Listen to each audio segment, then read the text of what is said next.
Hey everyone, welcome to the channel. My name is Jason and the channel is The Everyday Card Collector. In today's video, we're going to do a vintage Friday night hangout. Haven't made any pickups since last week when I went to the show, the local show here. I showed that in my last video. Haven't purchased anything on eBay, but I kind of wanted to get a video out, and my favorite videos are just showing cards, going through cards. So this will be a vintage baseball hangout, and I've done a couple of these, and this is just another one. And it'll be 50s and 60s cards that I'm showing. So we'll go through the cards, kind of talk about them, and just have a good time. So let's get into it.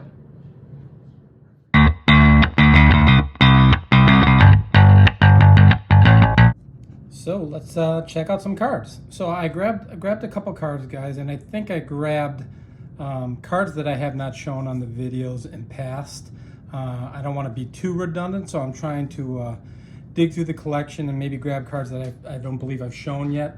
So, but if I have, I apologize for the redundancy, but I'm trying to just kind of find different cards within the collection to show, just to kind of keep it fresh as opposed to looking at the same card over and over again. Because I already know I've shown a couple of them 2 or 3 times based on whatever the particular video was. It was based on projects and years and things of that nature. But so here's the first one. Ungraded. 1951 Bowman, Al Redeshendist, Hall of Famer, as I'm sure most of you know. And I bought this at a card show, maybe about a year ago. You know, Cardinals Hall of Famer, so that's important to me. Being the Cardinals fan that I am, and also White Sox fan, so I wanted to grab that. And then I bought this ungraded. And actually, sorry guys, I'm trying to get the glare out. And actually had it graded with PSA, and it graded a 4. And this is my 1953 Bowman Color Enos Slaughter, which I think is just an awesome card, beautiful card. The 53 Bowman Colors are such beautiful cards. I love this set, and probably one of my favorite cards of all time is the 53 Bowman Mickey Mantle, which I will get someday. But right now I'm focusing on other things. But, you know, if you're a vintage collector, if you're familiar with the sets of the past, this is a set that everyone seems to love, and I do as well. So that's my 1953 Bowman Enos Slaughter.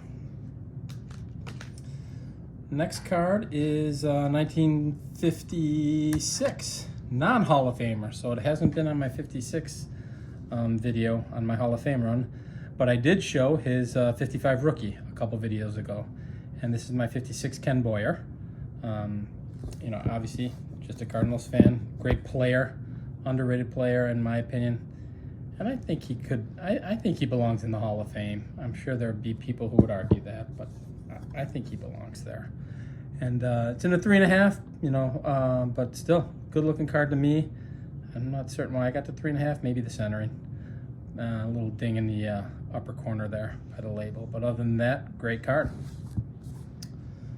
All right, so we're going to move on to 1958.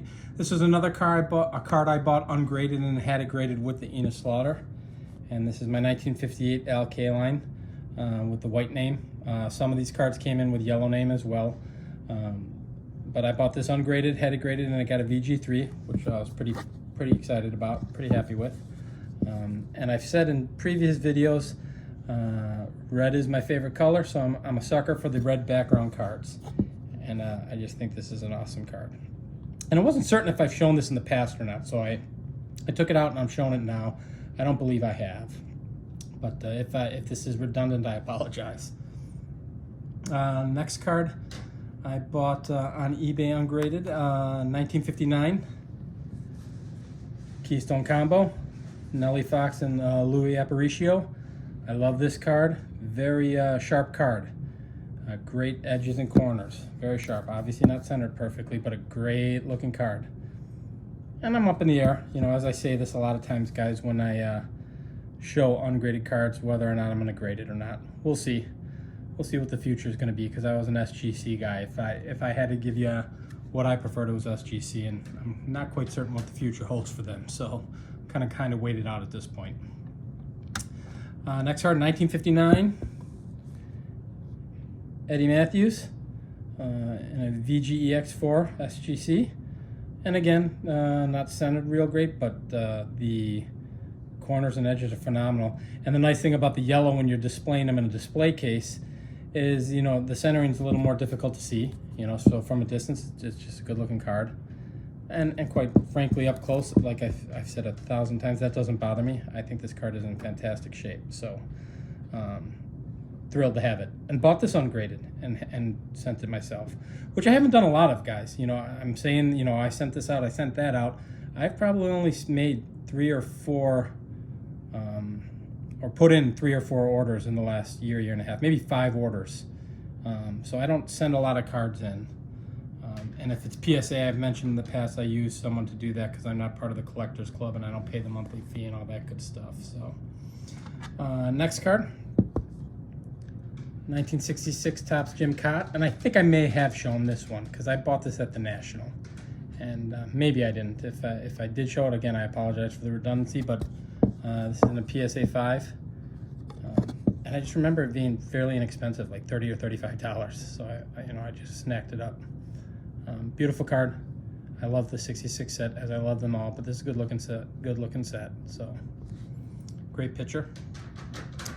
This one I bought at a local LCS maybe 2 years ago, 1967. Cards Clubbers, Lou Brock and Kurt Flood, and an EX5. Good looking card. I think the registration's off a hair bit. You might not be able to tell in the video, but it's a little fuzzy up close when I look at it. And again, as I've discussed in the past, Lou Brock, definitely a Hall of Famer. Kurt Flood is not, but I believe he should be. And 2 great players of that era for the Cardinals. So, you know, as I've mentioned again in the past, I love the dual player cards. I think they're awesome, and I think they come in at a real great price, at a price that's affordable for most. So, you know, why not get them if you like both players?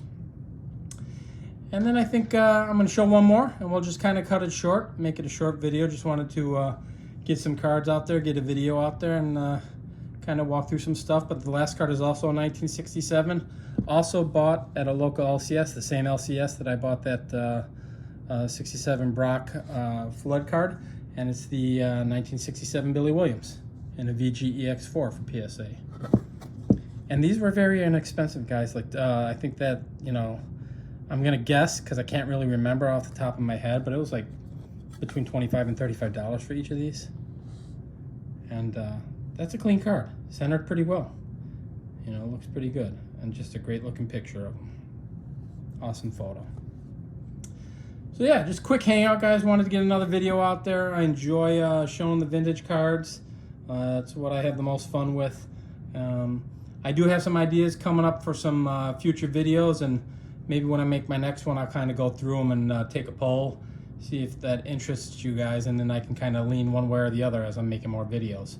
So until the next video, thanks for joining, everybody. If you like this stuff, please feel free to like and subscribe, and we'll talk on the next one. Thanks, everybody. Bye-bye.